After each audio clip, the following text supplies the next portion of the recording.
Greetings, and here we go again. Another astonishing week of UFO or UAP related news, and can we say bombshells? Well, it depends on who you talk to, but I would say yes, I think so. The density of new and fresh information reaching the general public on this subject of UFOs just seems unprecedented to me. I've talked about this a few times already, but the point bears repeating. We are in a heightened phase of public release of information on what used to be called UFOs. The quantity and I must say the quality of information is at a level I just don't think that we have reached this before. Maybe the David Grush revelations of 2 years ago are really the only comparable point that I can think of. And I don't know if this is bigger than the David Grush revelations. Probably not, but it's combined. What we've seen this week is really quite remarkable in any case. And what's also noteworthy is that I think despite all of this, you can expect more resistance, more hostile debunking. It's become evident to me that the more information that we are seeing out there that's coming out on this subject, the more we can expect the establishment, and this includes not just government, but number of private players, let's say the media, many aspects of the media, Wikipedia for sure, much of academia, many other institutions, they will continue to come down hard against this. But for this program that I'm doing here, I'm just going to confine my remarks to the information itself. I think that's quite enough to digest. So today, I will be covering three major stories that have emerged this week, each remarkable in its own right. Just keep in mind, last week, I was talking to you about the remarkable interview on the Jesse Michael program with Harold Malmgren. So I thought that was enough. Now we've got three more coming out this week. First, I will talk about the revelation from the Weaponized podcast. That's Jeremy Corbell and George Knapp. They interviewed Matthew Brown. He was the once anonymous author of the Immaculate Constellation report. This is the document that was submitted to Congress a few months ago detailing the what was purportedly the highly classified program uses AI to search for UAP imagery across classified military and intelligence servers. So Brown worked at the Pentagon on like WMD issues, that type of thing, and he talks about how he stumbled onto this program and why he's decided to go public despite potential serious repercussions. Second, I'll take a look at Dr. Hal Puthoff's fascinating appearance on the Joe Rogan Experience. Hal Puthoff, he's someone I've known for about 25 years myself. He is a physicist with an extraordinary background in remote viewing programs for the CIA, involvement in UFO or UAP research. And so he had a lot of interesting things to say on this podcast. I will definitely be going over that with you. And then finally, we'll cover the quite remarkable Congressional, I guess we can say, briefing from yesterday. This is titled UAP, Science, National Security, and Innovation, hosted by the UAP Disclosure Fund, and sponsored by a bipartisan task force on declassifying federal secrets. This is led by Representative Luna. A lot of you have been hearing about this. This had a very impressive lineup of individuals. I will be mostly talking about Dr. Eric Davis here, but all of the people present had something interesting to say. I would say each of these three stories, represents yet another significant step in what appears to be an accelerating process, although, as I mentioned, it won't be without pushback. Let me just go into the specifics. So let me talk about the Matthew Brown interview on Weaponized. I was going to do this the other day, and then everything else just caught up, and now it's all of these other things to discuss. But anyway, Brown is an interesting man.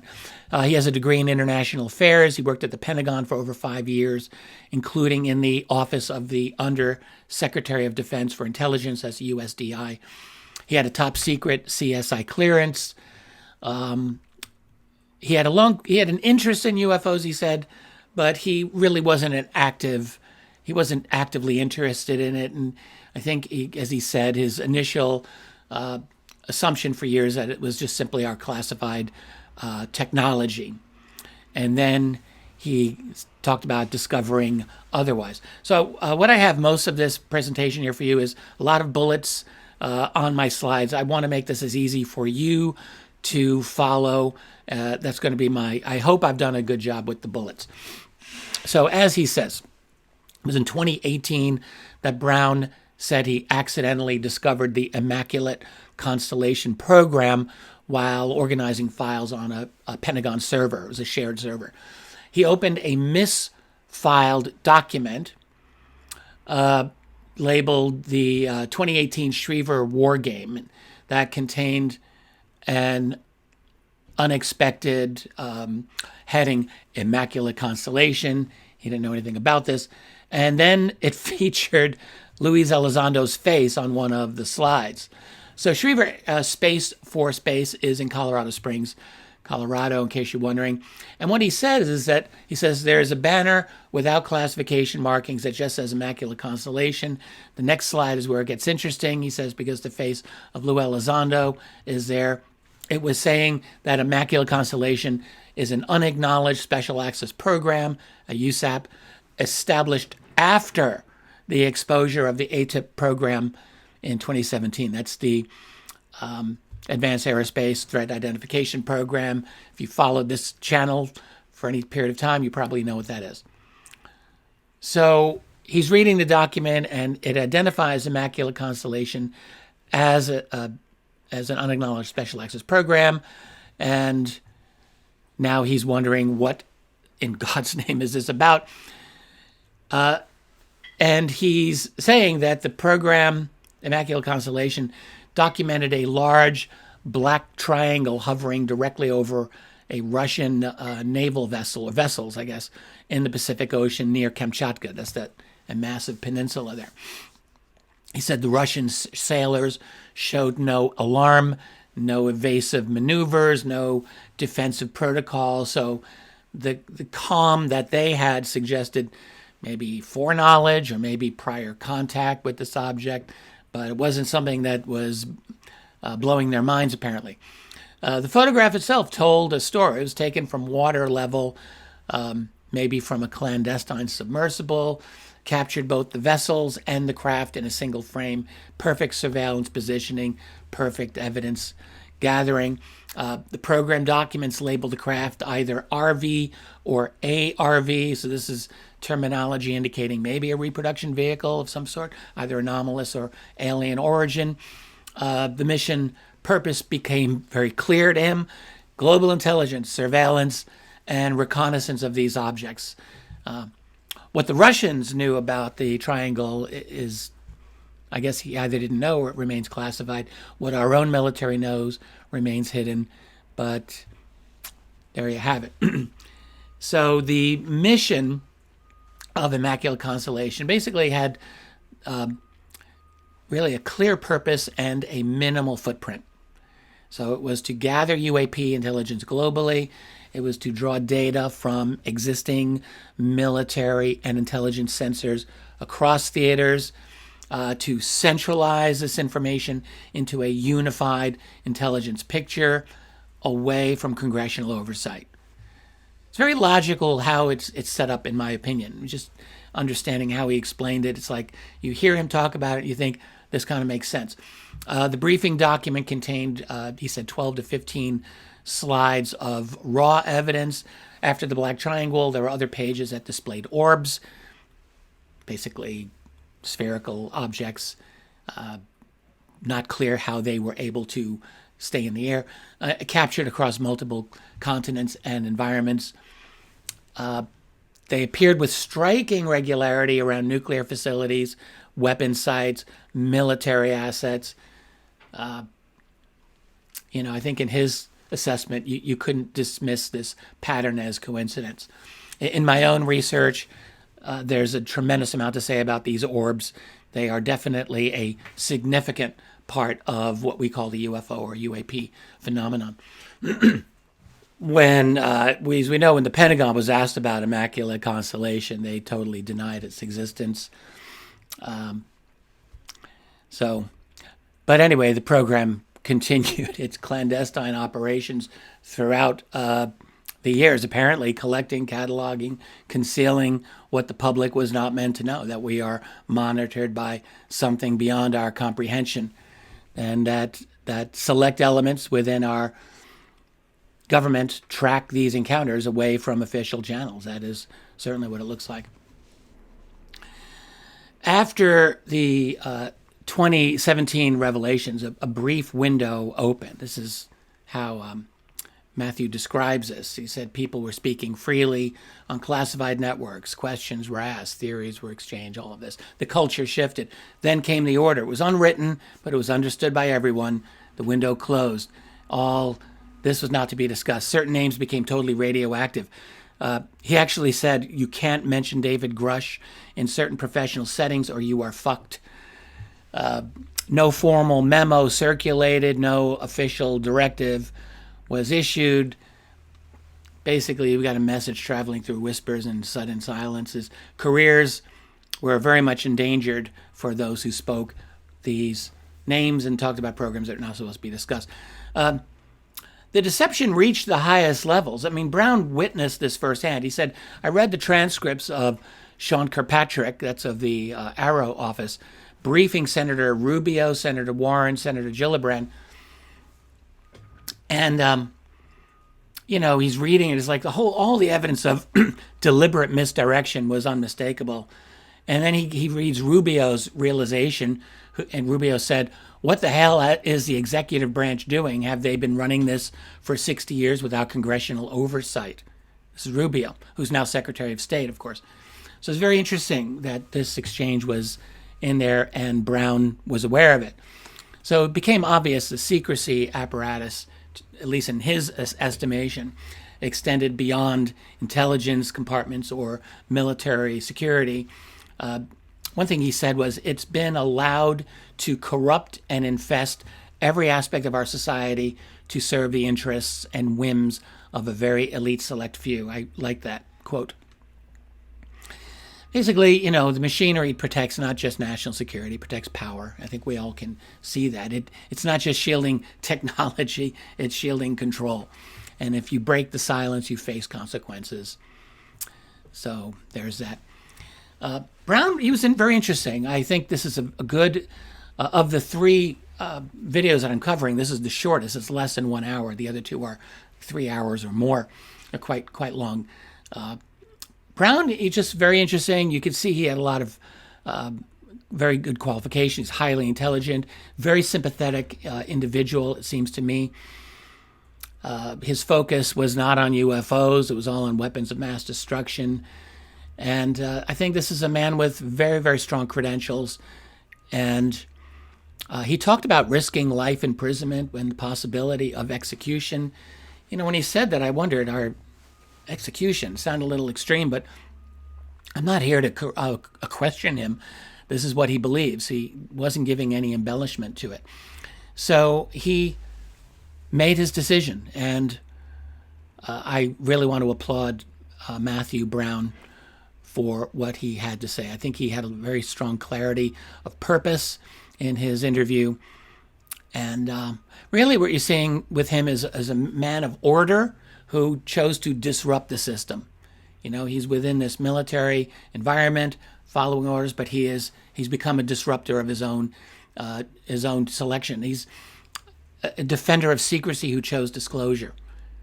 So I definitely have admiration for what he's done. Thank you, Matthew Brown. Now, Hal Puthoff on Joe Rogan. This was fascinating to me. I've known Hal Puthoff for many years. I've waited for him to come out, so to speak, on something as significant as the Joe Rogan podcast. Of course, Hal has been making more and more statements like what he's just said on Rogan over the past few years.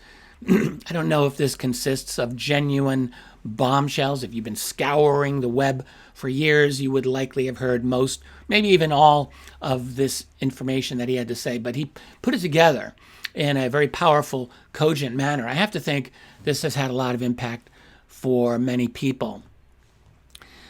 So what did he talk about? Hal Puthoff talked about a lot of things. This is a 3-hour interview, and I do recommend you listen to it if you've got the time. If not, I'll give you my best summation of it here. He talked about a couple of different things. One was remote viewing, the events surrounding remote viewing, its connections to the quantum realm. talked about how the CIA initiated this investigation into extrasensory perception following Hal Puthoff's experiments with the psychic Ingo Swann, who, of course, is very famous in this field of remote viewing. The experiments began as basically a probe into the borderland between types of physics, regular physics and unconventional physics. Famously, they yielded some unexpected results. And he talked about this. It's always fascinating to me. So he had remote viewers utilizing just map coordinates, accurately described all kinds of things, including Soviet facilities, including a research and development site. The precision of all the descriptions was quite notable. These are famous stories in the remote viewing field, but it was very good that Hal Puthoff talked about them.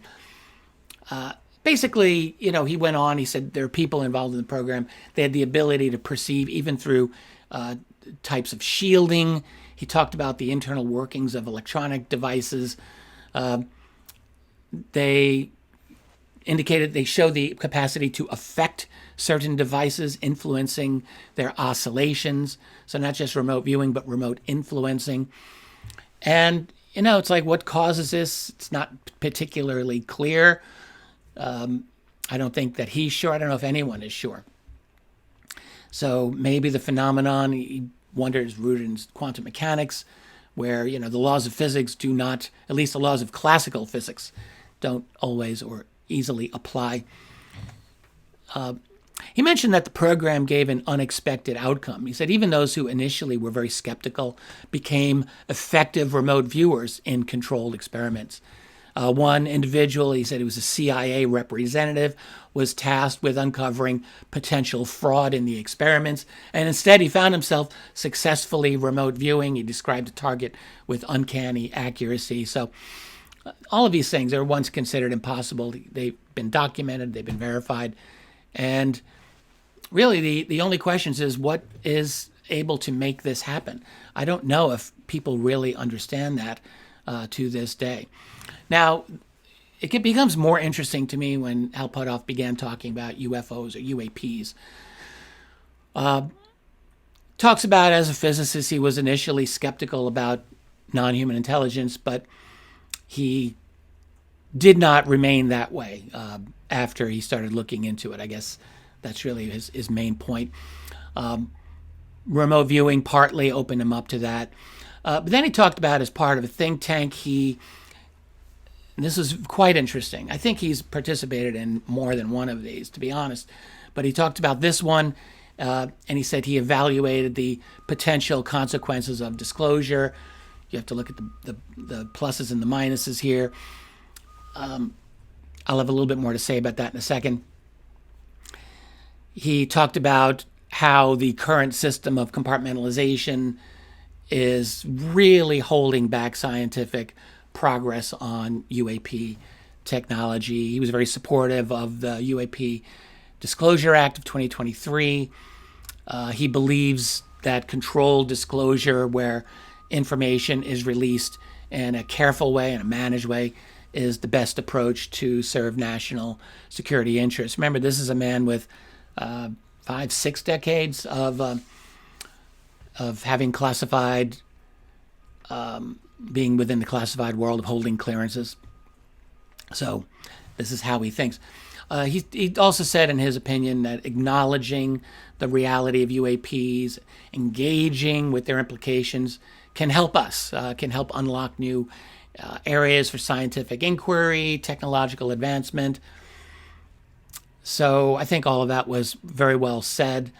He really came out very strongly for supporting greater disclosure. I think that's fair to say. He wanted to encourage a more open, collaborative approach to UFO or UAP research, bringing experts in from different fields and really getting into it.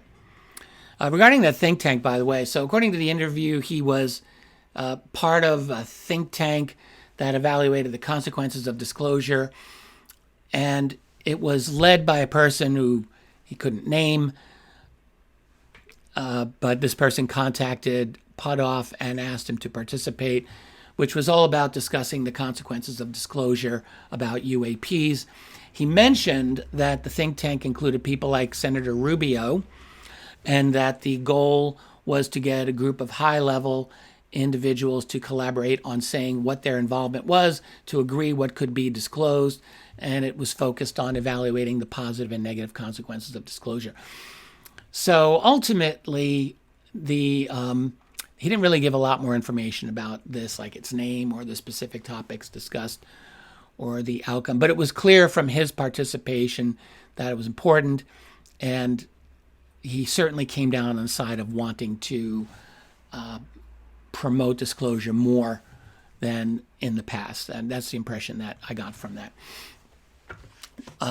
Perhaps the most interesting element of this interview, at least I think in a lot of people's opinions, will be this element where he talks about a company that had obtained materials from a non-human craft. He didn't mention the name of this company. He didn't say Lockheed Martin, but I think that's the betting money. But regardless, there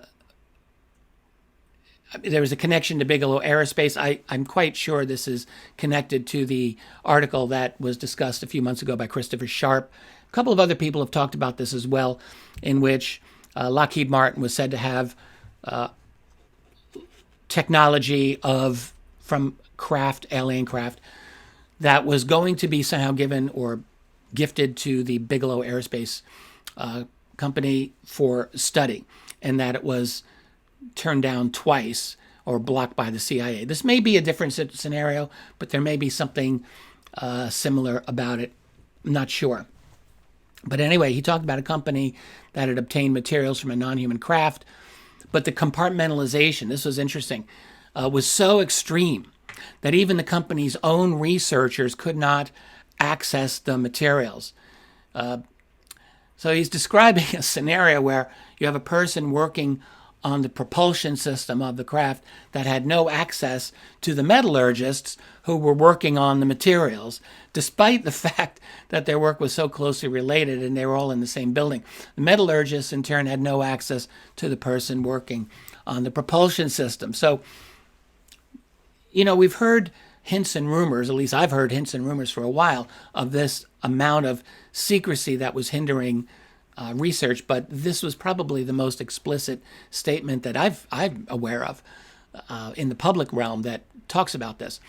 Puthoff actually said that the materials were stored in a basement, and even the company's own researchers were not allowed to access them.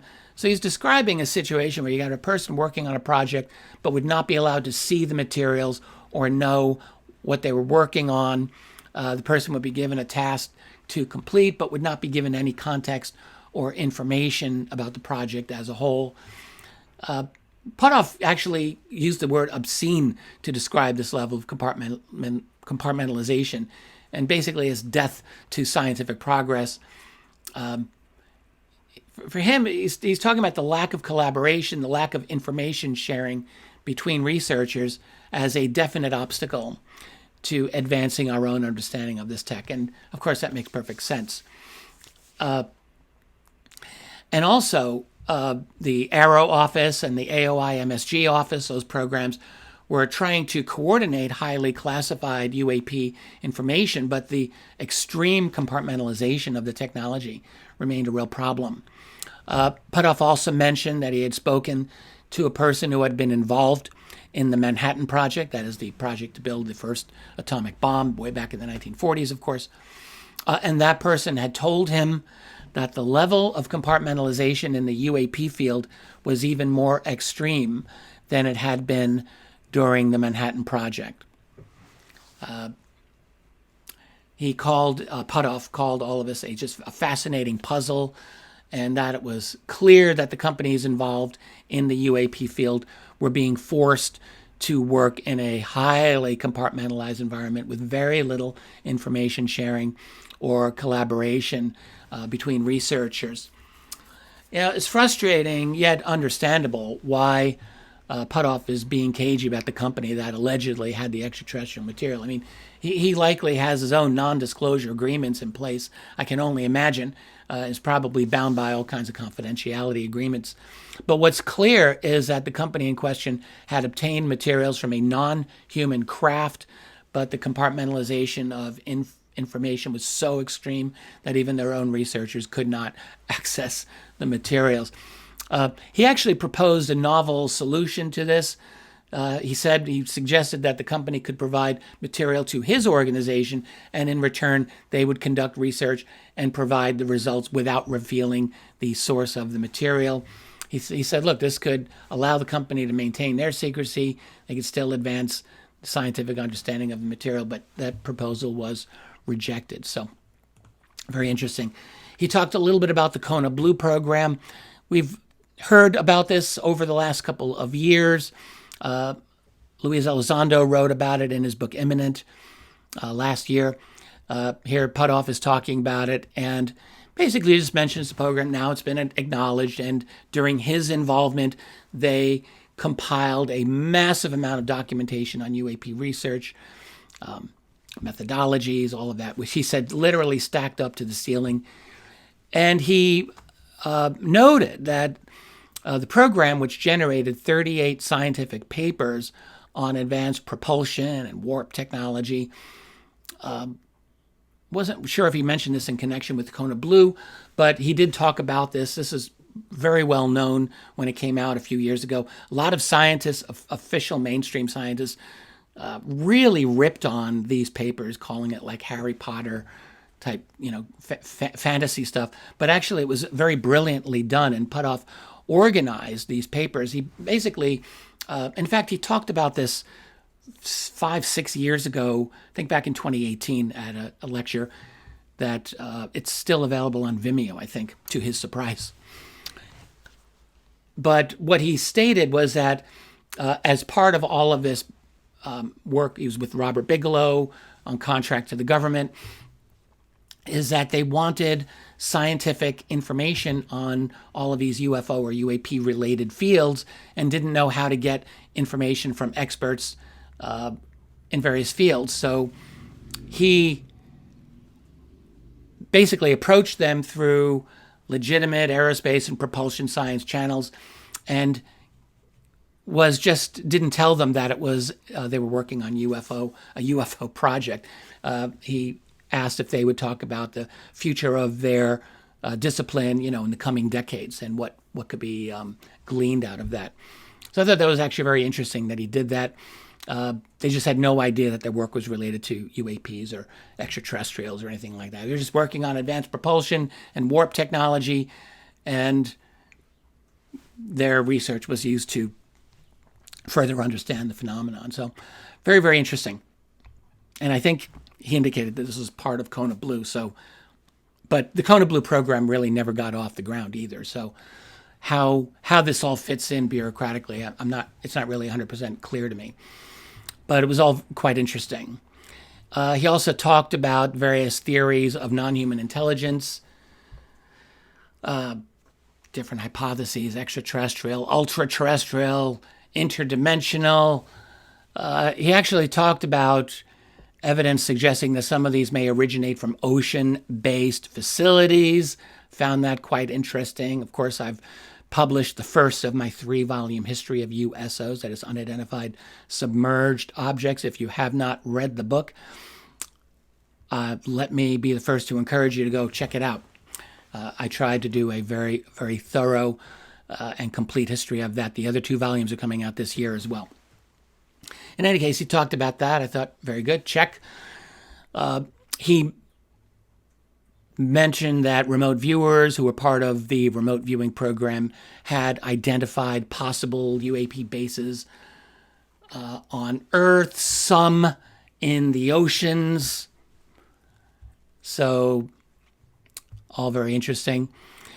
He wondered or suggested, it's hard to know how strongly he believed these, but that maybe non-human intelligence had established a presence on our planet a long time ago.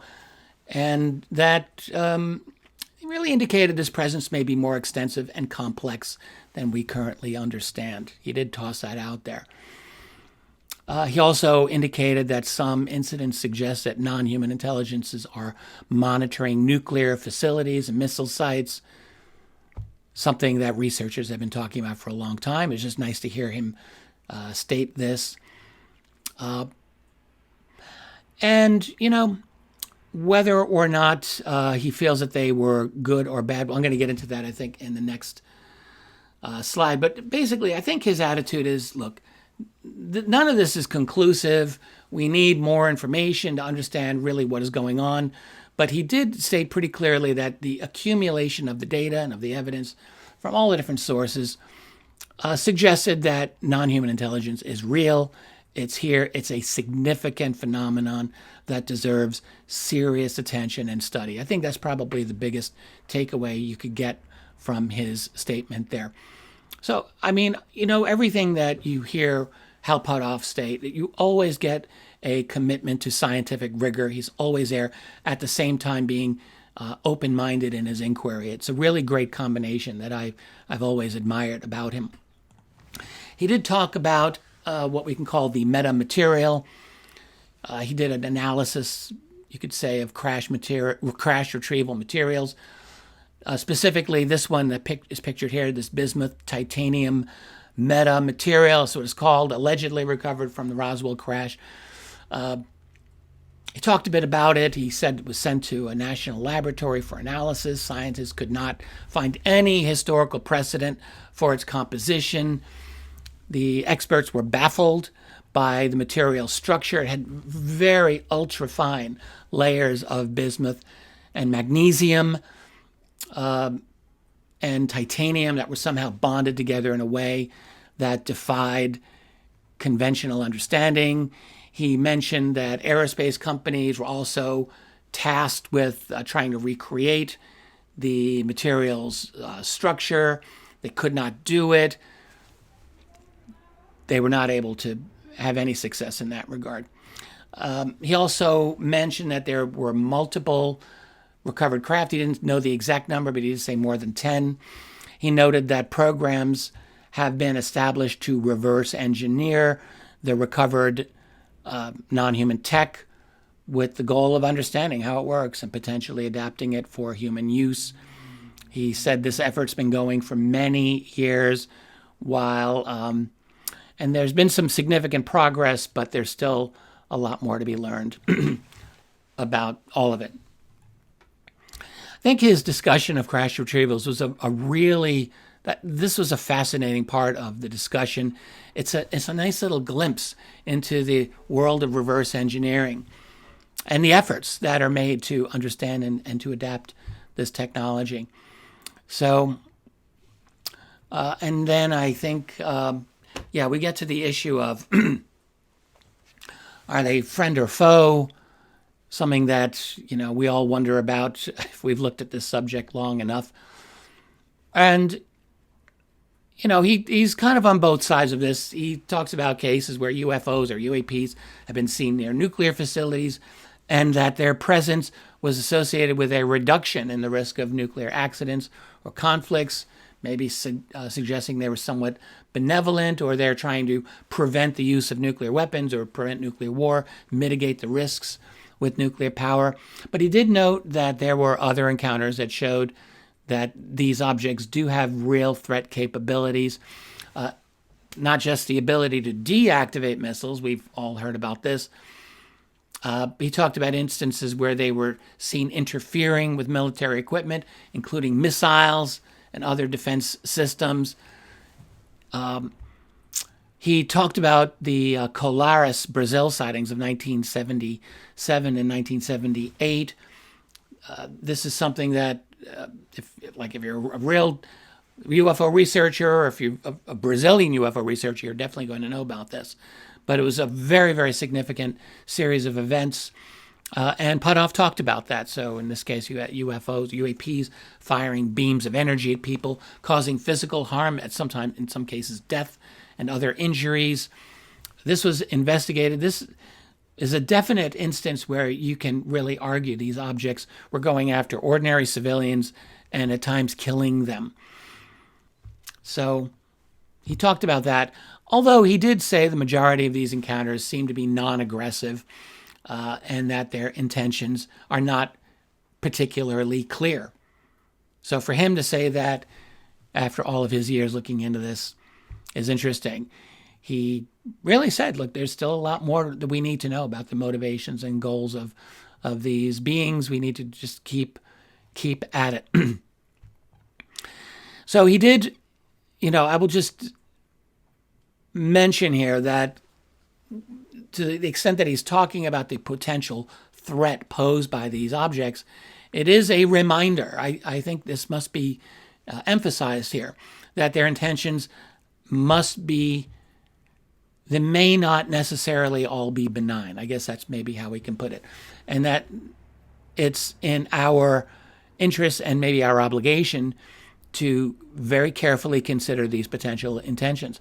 This has been a very strong interest of mine for quite some time, wondering, what are they really all about? Do we have anything to be concerned about here? Maybe we do.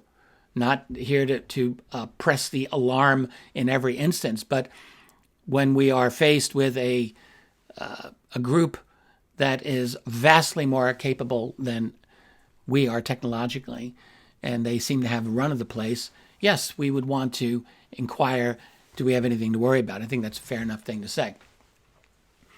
Talked a bit about Bob Lazar and propulsion physics. That was also interesting.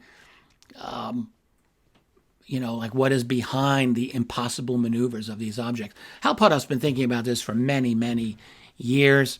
I think he wrote the foreword or the introduction to Paul Hill's classic work on unconventional flying objects. If you know that book, you know exactly what I'm talking about. Paul Hill was a NASA scientist who wrote maybe still possibly the best single volume work on the science of UFOs. I'm not sure, but it could be. And Puthoff wrote an introduction for that. So he knows his subject. That was back in the 90s. He talked about space-time metric engineering as a possible explanation. This is a paper that he himself wrote as part of that, those 38 papers that actually they were sponsored by the Defense Intelligence Agency. He talked about Einstein's equations, suggesting, the theoretical possibility of controlling gravity. This could be used to explain UAP's ability to defy conventional physics. He mentioned the concept of vacuum energy or zero-point energy. That's something he studied in great detail, more than probably anybody else that I know of. He said maybe this is potentially involved in the propulsion of these craft as well. He referenced Bob Lazar's description of element 115.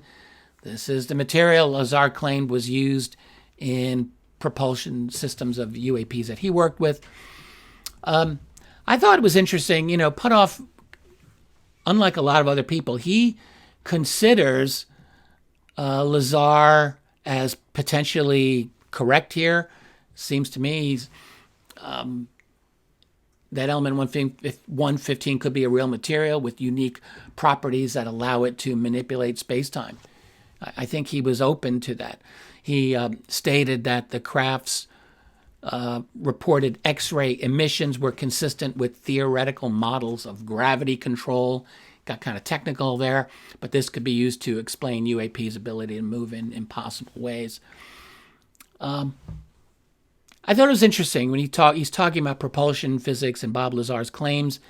So he's really indicating the possibility that these UAPs are using very advanced technologies that are beyond our current understanding. And again, he comes back to this idea that, if we study these UAPs, this could lead to breakthroughs in our own understanding of physics and developing new technologies. So I thought that was all actually quite interesting. I think he even talked about Alcubierre's warp drive. Miguel Alcubierre was a mathematician a couple of decades ago who came up with this math. And Puthoff was supportive of that as a theoretical concept that could create kind of a space-time bubble around a craft that could allow it to go at faster than light speeds without violating the laws of relativity.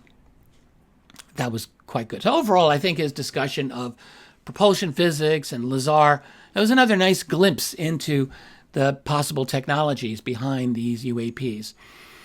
I think he handled it well. He wasn't really trying to be definitive or dogmatic about these things, but he was, I think, open-mindedly and yet critically minded, considering these as valid. I think Hal Puthoff's interview matters. I think it's another glimpse into the unknown, a little peek behind the curtain of UAPs. He's talking about crash retrieval materials of propulsion systems that defy explanation. He's always very spare with his words, but the implications are right there in front of you.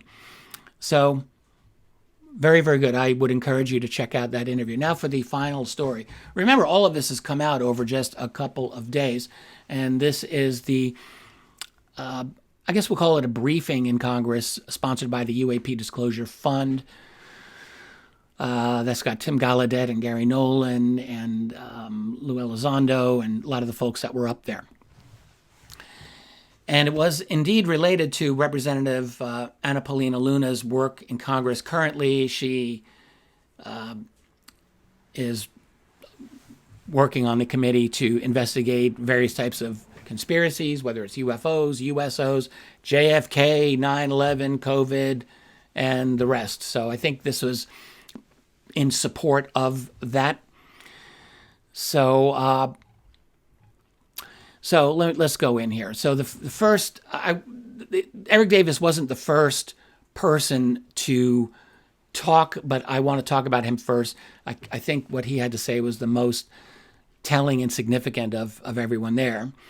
Everyone had something interesting to say, but I think Davis is not someone that we hear of very frequently. And so I think we really want to hear what he has to say. Derek Davis is a brilliant man, and he confirmed here that he was a senior scientist for ATIP,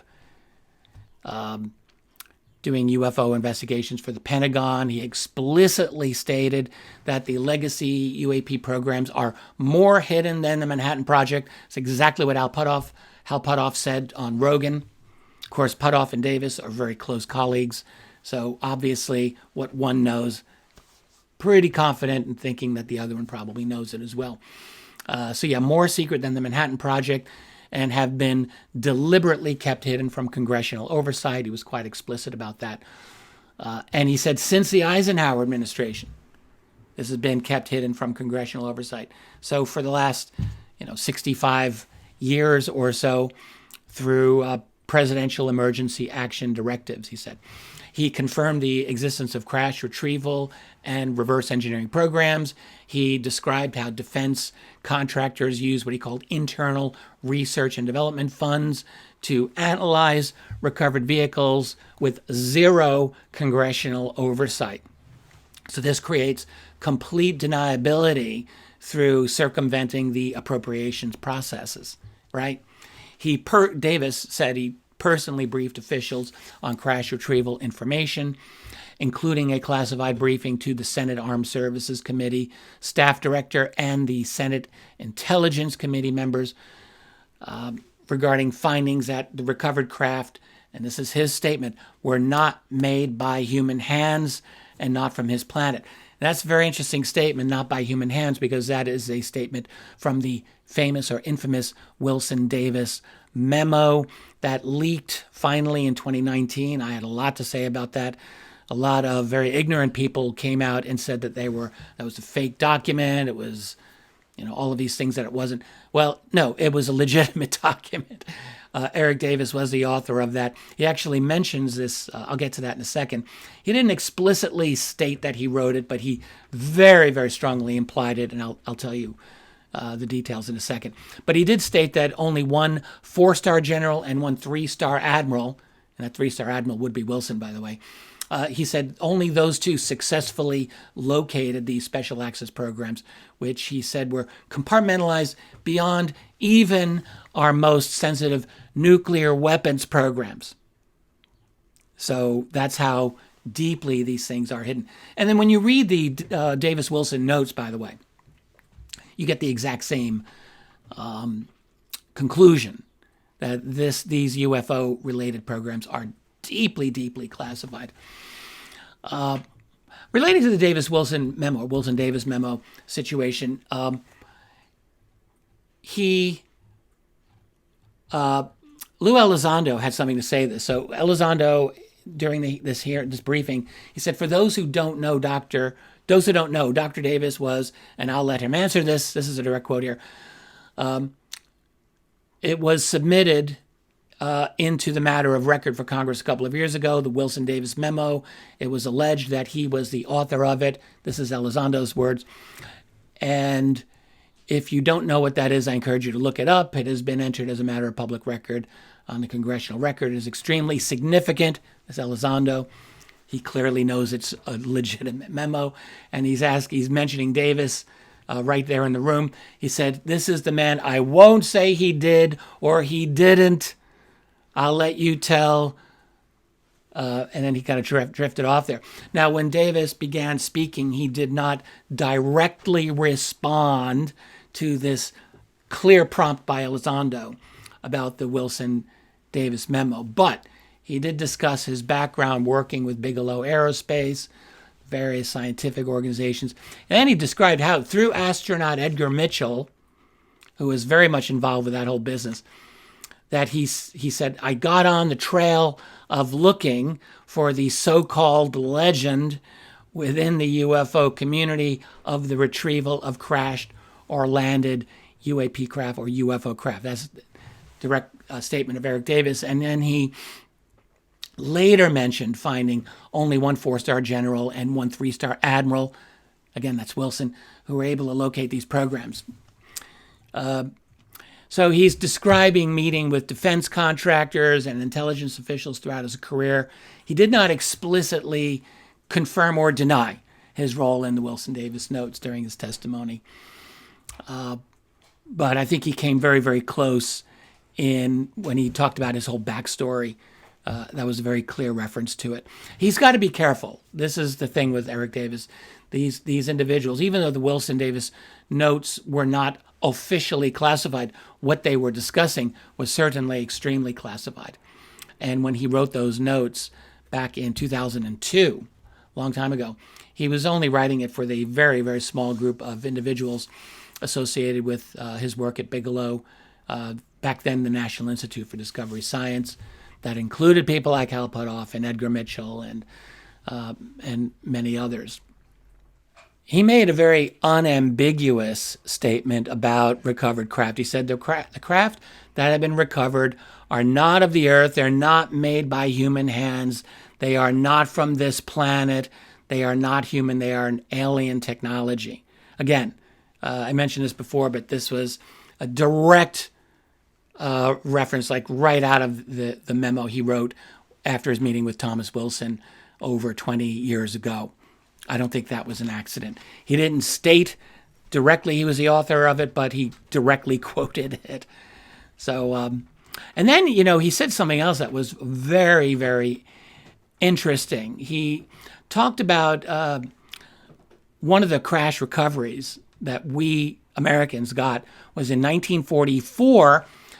He said, with the first recovery in Italy of a craft that crashed in Italy back in 1933, when, and this is a statement by Davis, when the United States Army invaded Italy and pushed the Third Reich out, they were able to recover that craft and bring it back to Wright Airfield, now Wright-Patterson Air Force Base.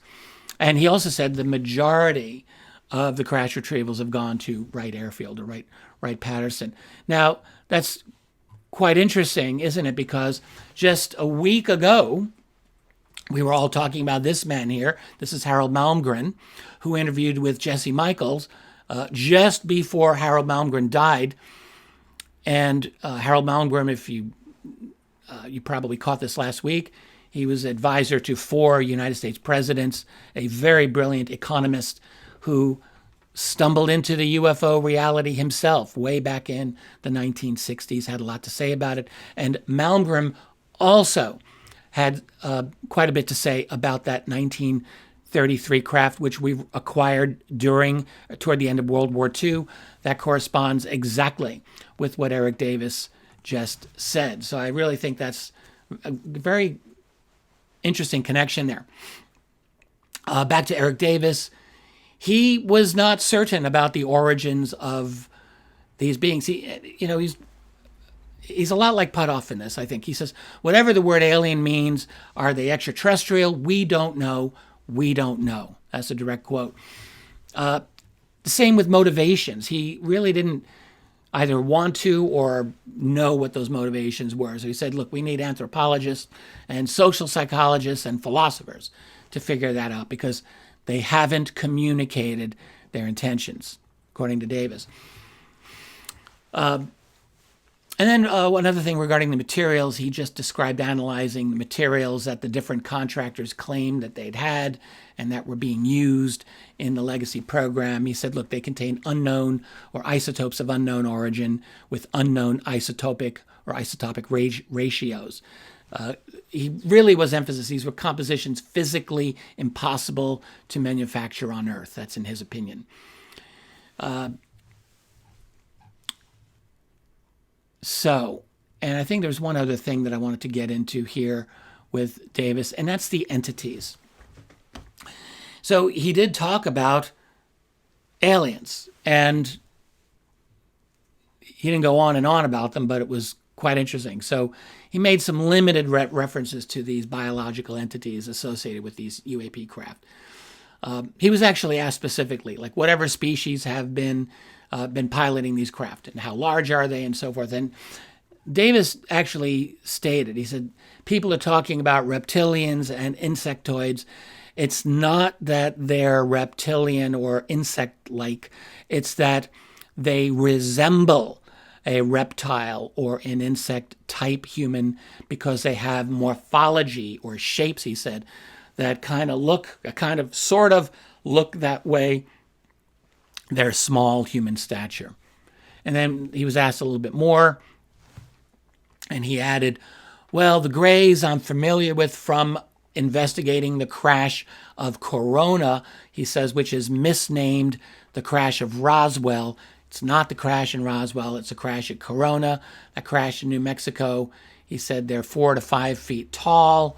And he said, I've heard that the ones that are mislabeled reptilian and insect work roughly that height too, are roughly that height too. He said, I have not heard of any that are 6 feet or taller. So that was basically all that he would say, but it was quite interesting. So small human stature that is 4 to 5 feet tall, sometimes called the grays, I think specifically from the Corona crash.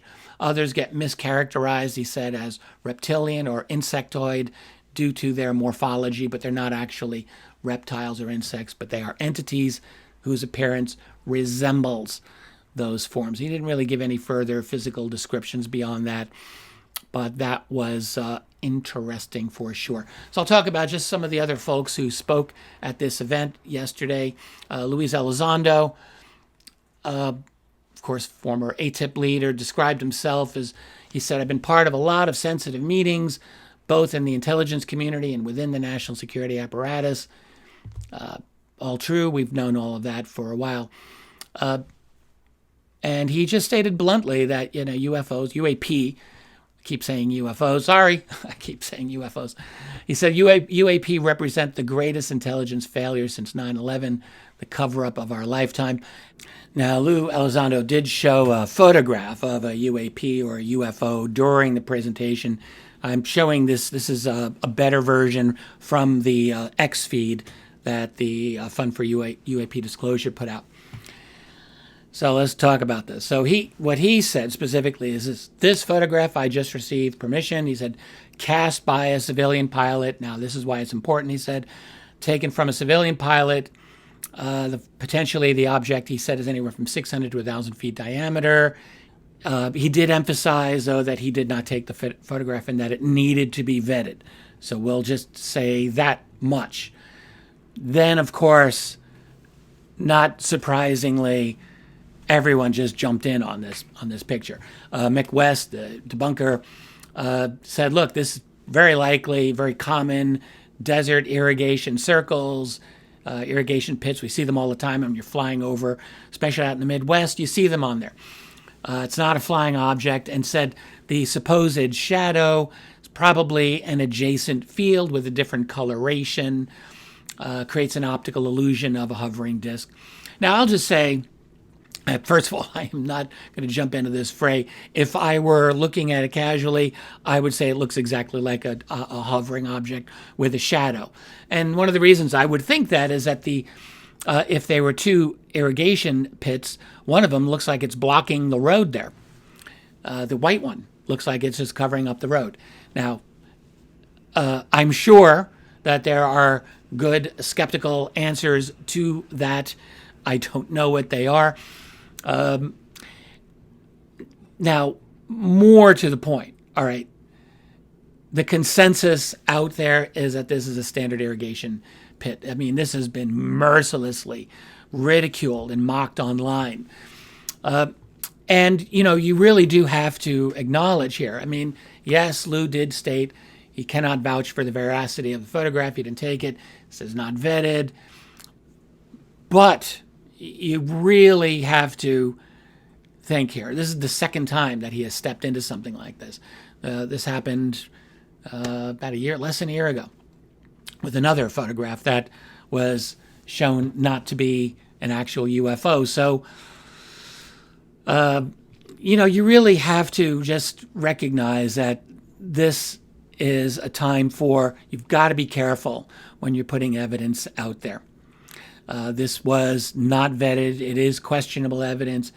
And clearly the skeptics are going to jump all over it. You've got Representatives Luna and Burleson. They're staking political capital on this briefing, which included very significant claims about, recovered non-terrestrial craft, NORAD detection capabilities. We'll get to that. So this distraction, that's really what this looks like it could be, is very likely to overshadow testimonies from other witnesses who are describing important encounters. Tim Gallaudet's one of them, the admiral. He describes some very well-documented Navy encounters. And so I think, this mistake is going to create exactly the ammunition that skeptics want, which is instead of where the focus should be, which is on the very substantial sensor data, multiple military witnesses, all the scientific analyses presented by other panelists. They're going to jump on this and dismiss the whole thing. The UAP disclosure movement cannot afford basic errors when you're fighting decades of institutional resistance. I guess I'll just leave that there. So continuing onward, talk about Chris Mellon. Always has interesting things to say on this matter, in my opinion. Mellon was a former Deputy Assistant Secretary of Defense for Intelligence. So he spoke. And he's always on point, I have to say. So it's like UAP regularly penetrate U.S. military airspace. He said often in militarily sensitive areas. That's correct. Without prior detection. Also, the history on this is very, very overwhelmingly clear. I've looked at this for 30 years myself. Mellon specifically mentioned the 2023 Arizona test range incidents. He said these were not isolated cases. These were part of a pattern with troubling national security implications. Talked about NORAD verification of this. He said, we need to pull this radar data to confirm UAP encounters. So basically saying, look, we've got all of these satellites that are out there with outstanding detection capabilities. We're not getting any of this data. Why not? He says NORAD has the ability to preserve this information, but it's just not being properly analyzed or shared even with the government. He talked about UAP over sensitive places, including Langley Air Force Base in Virginia. He said, I talked to the sheriff and the deputy, and he told me, I've never seen anything move that fast. That's a direct quote from them. The witness was in the military reserves, this particular witness, and encountered what they described as a mothership. And Mellon said this is not just anecdotal. He said if you look at the documentation from Air Force Office Special Investigation, the FBI, and so forth, he says you will see written documentation from other witnesses that refers to a mothership. So, and then talking about DoD video suppression, Mellon just said, look, there's no valid reason not to release the videos immediately since they are unclassified. He was very frustrated that important evidence is still being hidden despite all the proper clearances. He said you can have any clearance in the government, but if you're not in one of these programs, you don't have a need to know. You're not going to be told about it. So, all very interesting. I think the Langley mothership incident was particularly concerning to him. For him, he says, this was not just a story that I happened to hear. He said this was an officially documented case seen by multiple witnesses, including law enforcement and military, and yet it had minimal investigation. I also think that what Admiral Tim Gallaudet had to say was definitely noteworthy. A couple of very, very interesting things here. One, he said the Navy possesses a trove of video evidence and data. Regarding UAP, he said, I see no reason why FLIR footage of UAP in Navy training ranges could not be declassified and shared with the scientific community. That was interesting. He was a former Navy Rear Admiral, so Tim Gallaudet, when he says things like this, you've got to take him seriously. He also revealed that crew members aboard the USS Gerald R. Ford routinely documented UAP encounters with FLIR systems. He said these incidents were widely discussed by the Air Wing during the entire deployment, with footage systematically archived. Again, we have more testimony confirming that sailors have become, he said, desensitized to the phenomenon simply because of frequent encounters. So really quite remarkable. He also talked about speaking directly with the crew chief of the USS Dwight D. Eisenhower, who transferred FLIR footage of UAP to the carrier's intelligence officer in 2021, not long ago. So this was not isolated. The Eisenhower strike group documented, Gallaudet said, many instances of UAP, primarily seen by F-18s throughout their deployment. So really quite remarkable. Despite extensive documentation, he said, there was an unspoken understanding not to discuss them openly. And that continues to this day, he said. He was really quite emphatic here. He said a lot of this evidence, first of all, Lux does not have proper classification. He called for Congress to demand that the DoD, the Department of Energy, DHS, NASA release more UAP data for open science. So again, more confirmation from the Admiral of what many expected. Substantial UAP evidence exists within naval archives, ready for scientific examination, if only institutional stigma could be overcome. Mike Gold spoke. Gold was at the previous UAP hearing back, I think, in November last year, was one of the less compelling people for that, but he was a little more interesting here. So he was a member of the NASA UAP Independent Study Team, and he just said, look, NASA archives have a lot of unanalyzed UAP imagery. He said, I'd like to talk about some unclassified data, and he's presenting photos from NASA archives. He said, there's phenomena that have like a lunar horizon glow captured by multiple missions, including surveyors and, Apollo photographs, triangular UAP formations that appear in the Apollo mission photography, which he, these are all publicly available shots. I don't have them for you here. Apologies. But he just indicated there were a number of these anomalous images.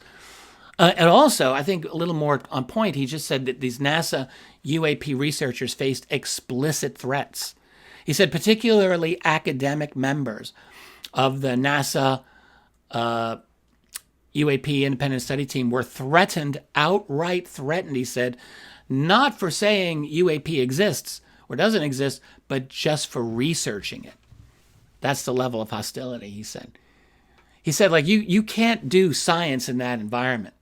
So he was really big on calling for congressional protection for researchers. And then he had some other things just to say about the revolutionary technological implications, all, I think, all reasonable and all logical. And then the rest, there was others were all very interesting. Kirk McConnell, a former staff director for the Senate Armed Services Committee, a very, very interesting man, talked about witness intimidation, whistleblower intimidation as one of the really big obstacles to full accountability and disclosure on this subject. He said, look, there are people who are interested in coming forward with direct involvement in the legacy program of crash retrievals, but they face threats and intimidation without enough legal protection. It's a real problem.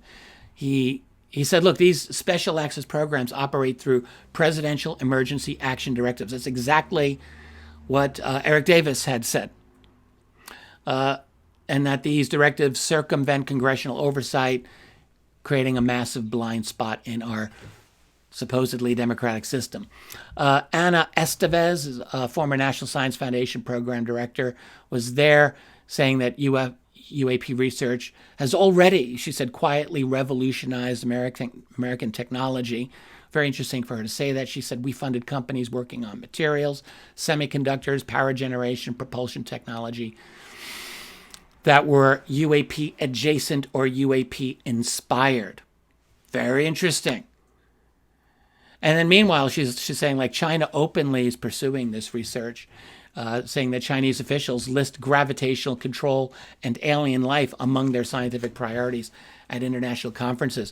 And I'll just state, for my website, I did a very deep dive into Chinese ufology. I was just very interested in it. And I took quite a lot of time out to go into this and really uncovered the very similar kinds of things about China's approach to this. That is a very, for the Chinese military, the People Liberation Army that is engaged in this, they are extremely organized and logical with how they are collecting UFO data and organizing it for their own scientific research. They seem to be taking it quite seriously. Just saying. Dr. Avi Loeb of Harvard's Galileo Project attended this. He called for a $1 billion annual investment in UAP research funding. He says, look, we're not at the technological pinnacle of cosmic civilization.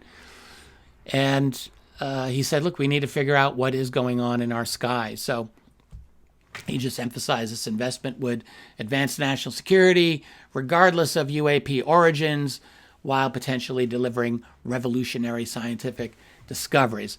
You knew there was going to be a funding request in there somewhere, right? But it was all very interesting. There was a lot of talk, or at least from Estevez and Avi Loeb, I think, stressing like the international competition aspect of this. And you can kind of start to see some of the motivations that people are having for their own reasons for pushing forward UFO disclosure. You know, for years and years, researchers have said, well, we need it for, public accountability, for democratic governance, simply to know the truth so we can live in a world of truth, not lies. But we're seeing now that we're getting closer and closer to maybe something happening that very tangible motivations are happening as well. And they are related to technology and science. And this is not to be that we should be surprised by, frankly.